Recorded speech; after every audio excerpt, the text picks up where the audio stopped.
I'm not sure our previous matchup or match this season is relevant for tomorrow.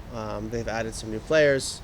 There's been a coaching change, a slight change in style, although I do see some of the general principles, habits, and behaviors that the players had under Bradley Carnell are still there, um, with some subtle differences. I think, in general, if I could sum it up in 2 sentences, I think offensively, a little more effective.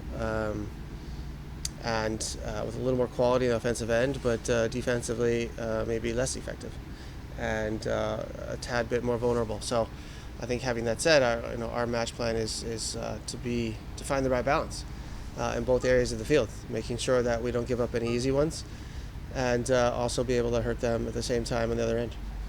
So we'll go to questions here with Dave, and then we'll go to Josh on Zoom. Steve, it would seem that German football has an influence on St. Louis City pretty heavily from the top onto the pitch, even with the signings, as you mentioned. Is that how you see it as you watch this team? Absolutely, yeah. And how does that play out in MLS, in a sense, that style or that kind of influence that? Well, I think things that I've learned in Germany, and we'll see if it comes to play in St. Louis, but things that I've learned is to become effective on both ends of the pitch. I think games are won and lost in the boxes, and neutralizing your opponent in the other areas and understanding tactics and staying tactically disciplined for 90 minutes allows you to be effective in certain moments. And those are traits and qualities that are not exclusive to the Bundesliga or German players, but are certainly important ones in Germany. Marcel Hartl obviously had a lot of success in Bundesliga 2 with St. Pauli, stats, all that stuff, but also influence. How do you see his game adapting with St. Louis so far? Yeah, I think he's exactly how I just described, an offensive German player, if you want to generalize, which you cannot. Marcel is his own player and his own personality, his own character, but certainly somebody you can't disregard and leave alone.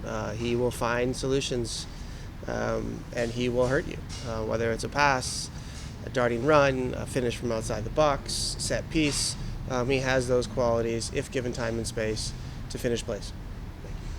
We'll go to Zoom with Josh. Go ahead. Thanks, Alonzo. Steve, St. Louis was eliminated in 3 of your last four of the regular season are opponents who won't make the playoffs. When you face those kind of teams, does that bring in any kind of different sort of test or challenge? Maybe they haven't been performing great, but some uncertainty considering where they are. Josh, I get the question. I think those teams are better equipped to answer than I am. I think we'll prepare for the best St. Louis City as possible, and that's all we can do. And they are a team that can score goals.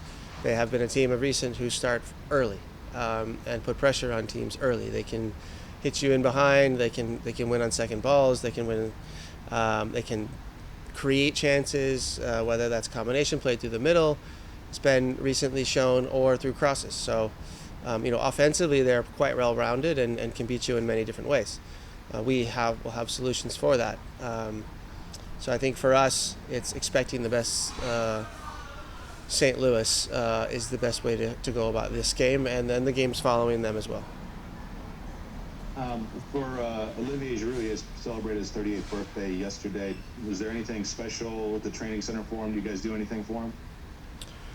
We said happy birthday. We try to keep things, unless it's a round birthday or a bigger occasion, we try to keep things pretty calm around here. Hopefully his family celebrated with him with a lot of love and laughter and good food and maybe a glass of wine. And lastly, for me, on Olivier and Kai, how have you seen their dynamic? They work together a lot. Obviously, you see them in training. After training, they're always kind of pushing each other. They both said that. How do you see that dynamic is helping them or spurring them on here the last part of the season? Yeah, I think sharing the load is important, and understanding that the 9 at LAFC needs to be productive, and both are, and that's important.